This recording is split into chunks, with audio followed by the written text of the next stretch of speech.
Corona से जंग लड़नी है, लेकिन तैयारी क्या यही थी हमारी? बस इतनी सी तैयारी थी।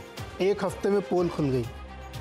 लोग लाइन में लगे हुए हैं अपने बराबर का सिलेंडर लेके, ऑक्सीजन के लिए, सांसों के लिए तरस रहे हैं लोग, भीख मांग रहे हैं, गिड़गिड़ा रहे हैं, लाइन लगा के खड़े हैं सुबह से शाम तक कि एक ऑक्सीजन का सिलेंडर चाहिए। क्योंकि अस्पतालों में तभी दाखिला मिलेगा जब आप अपने ऑक्सीजन की व्यवस्था खुद करेंगे। यही तैयारी थी हमारी।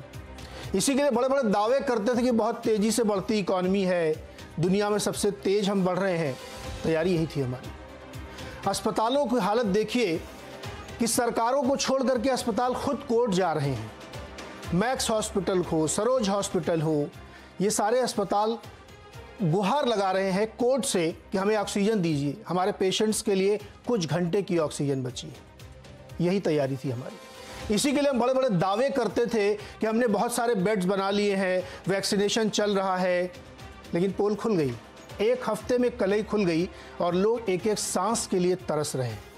ये हमारी तैयारी थी जिसकी हम चर्चा करना चाहते हैं आज, कि हमने हर फ्रंट पे, वो वैक्सीनेशन का फ्रंट हो, रेमडेसिविर का फ्रंट हो, ऑक्सीजन का फ्रंट हो, बेड के लिए हो, आईसीयू के लिए हो, वेंटिलेटर के लिए हो, हर तरफ एक जैसी स्थिति है। दिल्ली हो, मुंबई हो, लखनऊ हो, पटना हो, सब जगह एक जैसी स्थिति है। कहीं कोई रिस्पाइट नहीं है। लोगों के अंदर एक डर भर गया है, पैनिक कर रहे हैं, वो होर्डिंग भी कर रहे हैं। बहुत सारे लोग दवाइयाँ अपने घरों में जमा कर रहे हैं क्योंकि उनको सिस्टम पे भरोसा नहीं है। बहुत खतरनाक स्थिति होती है लोकतंत्र के लिए जब आपका भरोसा उठ जाए सिस्टम से। आपको ये यकीन ना हो कि एक मामूली सी दवा आपको मिल जाएगी ज़रूरत पे, तो आप होर्डिंग करने लगते हैं। कई जगहों पे एनएसए लगा दिया गया है, लेकिन ये सब बहुत देर से उठाए गए कदम हैं। वो तब उठाए गए हैं जब स्थिति हाथ से बाहर निकल गई है। पूरा सिस्टम, हेल्थ केयर सिस्टम हमारा वेंटिलेटर पे है। कोर्ट ये कह रहा है भीख मांगिए, चुराइए, कहीं से लेके आइए, लेकिन ऑक्सीजन दीजिए। देना पड़ेगा आपको। ये केंद्र की जिम्मेदारी है कि वो अरेंज करे। राज्यों की स्थिति है बहुत खराब हो रही है, लोग मर रहे हैं, रोज आंकड़ा बढ़ रहा है। ऐसे में तर्क, राजनीति, सांत्वना, ज्ञान काम नहीं आता है। जो आदमी मास्क लगा के लेटा है, उसका परिजन परेशान है, और उसको ये बता दिया जाए कि 3 घंटे की ऑक्सीजन बची है, उसको आप ज्ञान दें, सांत्वना दें, नहीं सुनेगा वो। इतनी तो कम से कम हमें रखनी चाहिए अपने लिए संवेदना कि किस समय हम क्या बोल रहे हैं। स्थिति देखिए कि जब पानीपत के आईओसी प्लांट से ऑक्सीजन निकलती है तो राज्य की पुलिस उसको रोक देती है। होम मिनिस्ट्री की तरफ से फिर चिट्ठी लिखनी पड़ती है, कोई रोके नहीं, ऑक्सीजन वाले ट्रांसपोर्टेशन को निर्बाध चलने दीजिए। ये स्थिति है। इसी की हमने तैयारी की थी। बस यही तैयारी थी हमारी। बड़े बड़े दावे कि हमने ये कर लिया, हमने वो कर लिया, हमने ये किया है। चाहे देश की राजधानी हो, चाहे आर्थिक राजधानी हो, या राजनीतिक तौर पे बड़े एक्टिव राज्य हों, सबकी स्थिति एक जैसी है। बातचीत आज इसी पे होगी कि हमने इस लड़ाई के लिए जो 3-4 टूल्स हमारे सामने हैं इस समय, उसको लेकर के हम कितने संजीदा हैं। इस लड़ाई के लड़ने के लिए जो 2-3 टूल हैं उस पर गौर करिए आप ज़रा। पहला टूल तो ये है कि हम लॉकडाउन लगा लेते, बंद कर देते, सबको चेन तोड़ देते, फिर से बनाते इसको। लेकिन उसमें सहमति नहीं है। कुछ राज्य नहीं चाहते कि लॉकडाउन लगे, कुछ राज्य चाहते हैं कि लॉकडाउन लगे। आधे अधूरे दिन के, रात के, सुबह के, शाम के लगा रहे हैं, रोक रहे हैं। रोज नई शक्ति का एक आदेश जारी होता है। लेकिन कुछ राज्य कह रहे हैं कि नहीं, लॉकडाउन कोई समस्या का हल नहीं है। सरकार मानती है समस्या का हल नहीं है। तो समस्या का हल क्या है फिर? वैक्सीनेशन हल है क्या? वैक्सीनेशन के लिए इतना दबाव बनाने के बाद यह तय किया गया कि अब बाकी कंपनियों को अलाउ किया जाए। स्थिति जब हाथ से निकलने लगी तब हम जागे कि अब बाहरी कंपनियों को भी अलाउ किया जाए, इंपोर्ट अलाउ कर दिया जाए, और कंपनियों को पैसे दिए जाएं जिससे वैक्सीनेशन तेजी से हो। उस फ्रंट पे भी कुछ खास नहीं कर पाए। तीसरा फ्रंट होता है कि अगर कोई बीमार पड़ ही गया तो उसका इलाज हो जाए। इलाज के लिए जो दवा मानी जा रही है इस समय, रेमडेसिविर, कालाबाजारी हो रही है। 20-20, 30-30 हज़ार रुपए का एक वॉयल मिल रहा है, जिसकी कीमत 800 से 2000 रुपए तक है। ऑक्सीजन जो इस समय सबसे ज़्यादा ज़रूरी है, क्योंकि लंग्स में इन्फेक्शन हो रहा है, वो ऑक्सीजन नहीं है। अस्पतालों की स्थिति खराब है, वो गिड़गिड़ा रहे हैं। कि ऑक्सीजन दीजिए, कोर्ट सरकार को लताड़ लगा रहा है कि ऑक्सीजन दीजिए, आपकी जिम्मेदारी है। तो हमने कोई टूल छोड़ा है क्या? प्लान क्या है हमारा? कैसे हम लड़ेंगे? ऐसे ही आधे अधूरे मन से थके हुए, कोई प्लानिंग नहीं, कोई कोऑर्डिनेशन नहीं, किसी की कोई सोच नहीं है, कोई एक नेशनल लेवल का प्लान नहीं है। आवाज अड्डा में लगातार हम इस बात को उठा रहे थे कि एक प्लान होना चाहिए, एक कोऑर्डिनेटेड एफर्ट होना चाहिए। कोर्ट भी वही बात कह रहा है कि प्लान क्या है आपका, इससे कैसे लड़ेंगे आप, इसी पे आज बातचीत करेंगे। मेहमानों से आपका परिचय करा दें। हमारे साथ हैं अपराजिता सारंगी, भारतीय जनता पार्टी की सांसद हैं और प्रवक्ता हैं। राधिका खेड़ा होंगी, कांग्रेस की तरफ से उनकी प्रवक्ता है। हर्षवर्धन त्रिपाठी हैं, पत्रकार हैं और बहुत ज़्यादा इस मसले पर वो लिख रहे हैं क्योंकि बहुत सारी चीज़ों से वो सामने से देख रहे हैं। डॉक्टर कौशल कांत मिश्रा हैं, एस्कॉर्ट फोर्टिस के डायरेक्टर हैं। लगातार वो इस विषय को उठा रहे हैं कि चेन तोड़ने के लिए कुछ कड़े कदम उठा लीजिए, वरना जो आज स्थिति है, जो कल स्थिति होने वाली है, उसको सचेत कर रहे हैं। राजीव रंजन जी हैं, जनता दल यूनाइटेड के। बिहार की स्थिति वैसी ही पहुंच गई, पटना बहुत बुरी स्थिति में है, रेमडेसिविर नहीं है वहां पे। फर्स्ट हैंड रिपोर्ट है कि वहां 400 वाइल आता है तो मार मच जाती है। लोग बुक कराने के लिए, जो ड्रग कंट्रोलर है उस पर दबाव बनाने के लिए फोन डालते हैं कि 5 इधर, 4 उधर, 10 उधर, 20 उधर। ये स्थिति है हमारी। ऑक्सीजन के लिए बिहार को झारखंड से लड़ना पड़ता है क्योंकि प्लांट वहां है। तो आज देखते हैं इस टूल में क्या हम कर सकते हैं, प्लान ऑफ एक्शन क्या है। अपराजिता जी, क्या प्लान ऑफ एक्शन है? यही तैयारी थी हमारी। रेमडेसिविर तो छोड़िए, ऑक्सीजन भी नहीं है। आप सबको मेरा नमस्कार। स्थिति बहुत गंभीर है और हम सब इस विषय से वाकिफ हैं। और आपने बहुत ही सही कहा कि आज के संदर्भ में अगर हम सांत्वना दें, तथ्य और तर्क रखें और ज्ञान दें तो बहुत ही बुरा लगेगा, मैं समझ सकती हूँ। लेकिन मैं आपको निश्चित तौर पर कहना चाहूँगी कि ये कह देना कि केंद्र सरकार के पास किसी भी तरह की प्लानिंग नहीं है, कोई योजना नहीं है, कोई स्ट्रैटेजी नहीं है, तो मुझे लगता है ये सही नहीं होगा। देखिए, केंद्र सरकार और राज्य सरकार का मिलित उद्यम है, दोनों को मिलकर काम करना है, कोई बड़ा कोई छोटा नहीं है। केंद्र सरकार का आज के परिप्रेक्ष्य में क्या काम है? उनका काम है राज्य सरकारों के साथ मिल बैठकर पता करना कि संसाधन कितना चाहिए और संसाधन को मुहैया कराना, संसाधन को उपलब्ध कराना केंद्र सरकार का दायित्व है, कर्तव्य है। राज्य सरकार का काम है, सारे राज्य सरकारों का और केंद्र शासित प्रदेशों का काम है कि अच्छे ढंग से, अच्छे तरीके से प्रबंधन करें और कार्यान्वयन करें। तो मुझे लगता है अगर पॉलिसी ठीक हो और प्रबंधन ठीक हो तो कहीं कोई असुविधा नहीं होगी। जहां तक प्लान की बात है, देखिए मैं आप सबको बता दूं, मेरे पास ये है एक प्लान, केंद्र सरकार का प्लान, करीबन 8 पेज का ये प्लान है, बहुत ही सुंदर ढंग से लिखा हुआ है। और ये जो आप मेरे हाथ में देख रहे हैं, ये प्रधानमंत्री मोदी जी ने आज ही मीटिंग ली है और उसकी जो मिनट्स है वो मेरे हाथ में है। ये आज दिन में मीटिंग हुई है, उससे ये मिनट्स है।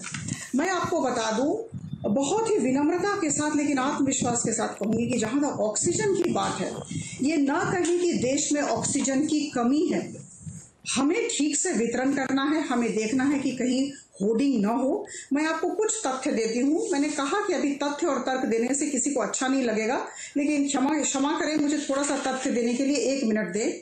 मुझे लगता है कि इससे थोड़ी सी राहत जरूर मिलेगी। करीबन 20 राज्यों से बातचीत की गई, मैपिंग किया गया जो हमारे हाई बर्डन स्टेट्स हैं, और उनसे पूछा गया कि पर डे उनका क्या डिमांड है ऑक्सीजन का। पता चला कि 6785 मेट्रिक टन पर डे उनका डिमांड है। और मैं आप सबको बता दूं, जितना भी ऑक्सीजन हमारे देश में है उनको मद्देनजर रखते हुए और जितने भी इंडस्ट्रीज हैं, स्टील प्लांट्स हैं, जो प्राइवेट कंपनीज हैं, उनकी भी सहायता लेकर 3300 मेट्रिक टन उन लोगों ने भी दिया है। कुल मिलाकर कल से 6822 metric ton per day in 20 states को एलोकेट कर दिया गया है। और मुझे लगता है कि जब एलोकेशन हो जाता है, और इसमें दिल्ली भी है, आप सब जानते हैं कि दिल्ली में 378 मैट्रिक टन पहले दिया गया था, इस कोटा को हमने बढ़ाया और 480 मैट्रिक टन किया है। और इस दिशा में हमारे जो वहां के प्रधानमंत्री जी हैं, मुख्यमंत्री जी हैं, उन्होंने हमारे प्रधानमंत्री जी को और केंद्र सरकार को धन्यवाद भी दिया है। तो मुझे लगता है कि आज के संदर्भ में ये 20 हाई बर्डन स्टेट्स में जितना एलोकेशन करना था वो जितना, अपराजिता जी जो आप आंकड़े दे रही हैं, दो फिगर याद ये फिगर याद करके मैं क्या करूं, 6,822 मीटर, ये फिगर याद करके मैं क्या करूं? देखिए 380 टन का कोटा दिल्ली का है, उस फिगर को याद करने से कोई फायदा है क्या? पानीपत के आईओसी प्लांट से जो ट्रक निकलता है उसको हरियाणा की सरकार की पुलिस रोक देती है, क्यों? होम मिनिस्ट्री को चिट्ठी क्यों लिखनी पड़ती है कि ऑक्सीजन से ट्रांसपोर्टेशन को रोकना नहीं है?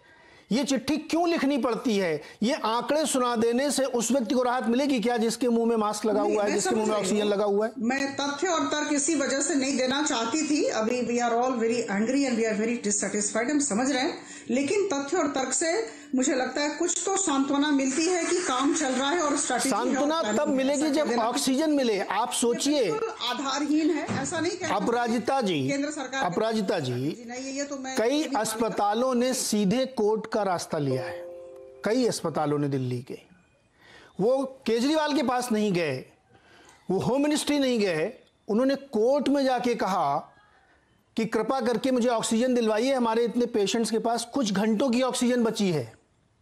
आप समझ नहीं इस गंभीरता को? ये मिनट्स नहीं पढ़ने से कुछ बात बनेगी।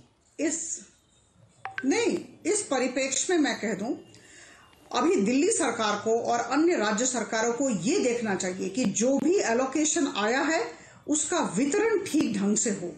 देखिए, दिल्ली सरकार का ये कर्तव्य है कि ये जो 480 मैट्रिक टन दिया गया उसका वितरण ठीक ढंग से हो, और अंतर्राज्यीय की ये जो असुविधाएं हैं, जो स्कफल्स होते हैं, मुझे लगता है परिपक्वता है, राज्य सरकार खुद बैठकर इसे सुलझाएं। आप सही कह रहे हैं, होम मिनिस्ट्री को इस दिशा में चिट्ठी लिखना मुझे लगता है ये चरम सीमा है, ये नहीं होना चाहिए, ये राज्य सरकार की, लेकिन हुआ ना, यही तो मैं कह रहा हूँ, ये हुआ करें। लेकिन वितरण और कार्यान्वयन, प्रबंधन, ये किसका काम है? प्रबंधन और कार्यान्वयन राज्य सरकार का दायित्व है, उनका कर्तव्य है। और इस दिशा में अगर केंद्र सरकार से किसी भी तरह की सहायता की जरूरत है तो हम राजी हैं, हम उनके साथ खड़े हैं। बताइए राधिका जी, क्या जरूरत है केंद्र सरकार से? आपको कर तो दिया सब कुछ, बांटिए। तो रो क्या कहूँ इनकी बात सुनने के बाद। साफ सी बात है नीरज जी, जब एक परिवार के मुखिया होते हैं हम लोगों के घरों में भी, तो उनके लिए चाचा का बेटा कौन, भतीजा का बेटा कौन, ताऊ का बेटा कौन मायने नहीं रखता। परिवार के मुखिया के लिए हर बच्चा घर का, हर सदस्य घर का बराबर होता है, उसके साथ बराबर का न्याय किया जाता है, उसके साथ बराबर का उसका हक मिलता है। उसी तरीके से हमारे देश के प्रधानमंत्री इस देश के मुखिया हैं और सारे मुख्यमंत्री उनके परिवार का हिस्सा है। उन परिवारों के साथ, उन प्रदेशों के साथ, चाहे उनकी सरकार हो या ना हो, केंद्र सरकार को बराबर का हक, बराबर की मदद, और हर चीज में अगर वहां से फोन आता है तो फोन पे बात करनी पड़ेगी। जवाब में प्रधानमंत्री ये नहीं कह सकते अभी चुनाव प्रचार में व्यस्त है, बाद में कॉल कीजिएगा, सभी लाइनें अभी व्यस्त है।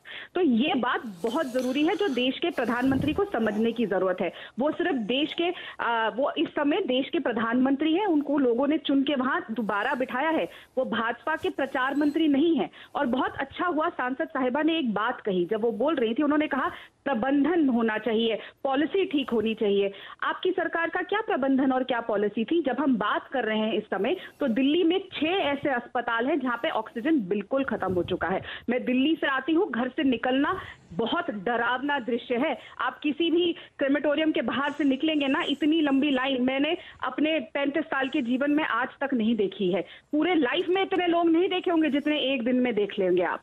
और आप बात करें प्रबंधन, अगर देश की राजधानी दिल्ली में हॉस्पिटल्स में ऑक्सीजन नहीं है, आपके मंत्री साहब क्या कहते हैं, रेल मंत्री पीयूष गोयल जी, अरे ऑक्सीजन का नियमित इस्तेमाल करिए, एक नाक बंद करिए, आधी नाक से सांस लीजिए और इतना ही पेशेंट को दीजिएगा।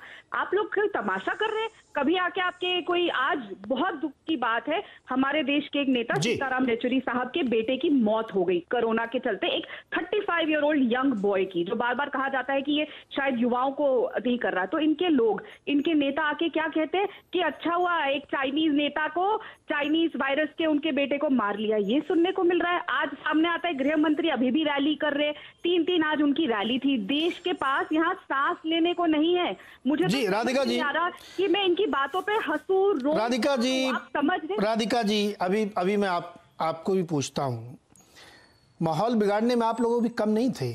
आज आप चूंकि वो बैकफुट पे हैं तो आप आके उनको बड़ी बड़ी बातें सुना रही हैं।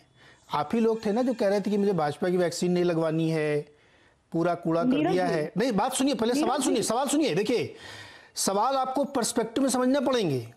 सारी सरकारें कटघरे में है और सारा विपक्ष कटघरे में है। जब ये पूरा प्रोसेस शुरू हुआ था तो आप भी लोग कम नहीं थे। माहौल बिगाड़ते रहो, क्वेश्चन करते रहो।